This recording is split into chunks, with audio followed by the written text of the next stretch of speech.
Prajurit Amerika puji latihan gabungan yang dibuka oleh Panglima Andika. Panglima TNI Jenderal Andika Perkasa bersama dengan Commanding United States Army Pacific General Fine membuka secara resmi latihan Super Garuda Shield 2022 di Batu Raja, Sumatera Selatan. Pembukaan itu dilaksanakan di lapangan Puslatpur TNI Angkatan Darat.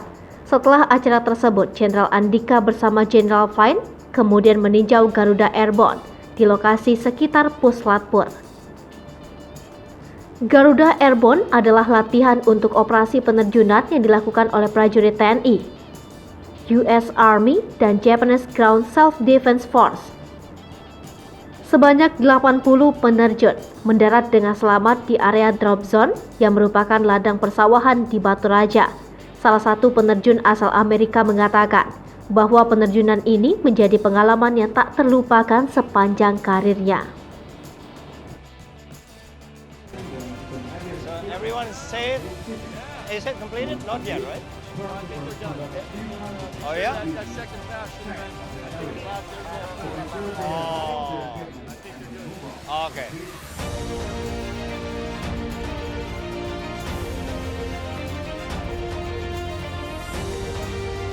Earlier in the week, I linked up with the TNI Ade Airborne Unit in Surabaya. We flew to Guam. We trained in Guam with the Japanese and American Special Forces. And then today we jumped into Batu Raja in Sumatra. And it's been a fantastic experience. Super Garuda is an amazing opportunity to do multilateral exercises together across all the different Indonesian services for the TNI, so Army, Navy, Air Force, Marines. This is the best jump I've had in my entire career. If you can see me, I landed in a rice paddy out here, and it was my softest landing of my life. And so I have nothing. I'll do it again. I have nothing but good things to say about it.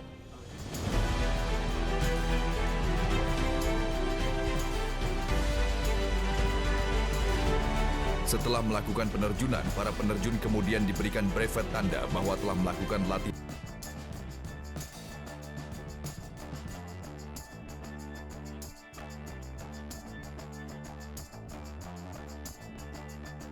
Hai pemirsa Sri Popo TV, jangan lupa komen, like, dan subscribe, serta tonton terus berita-berita terupdate lainnya ya.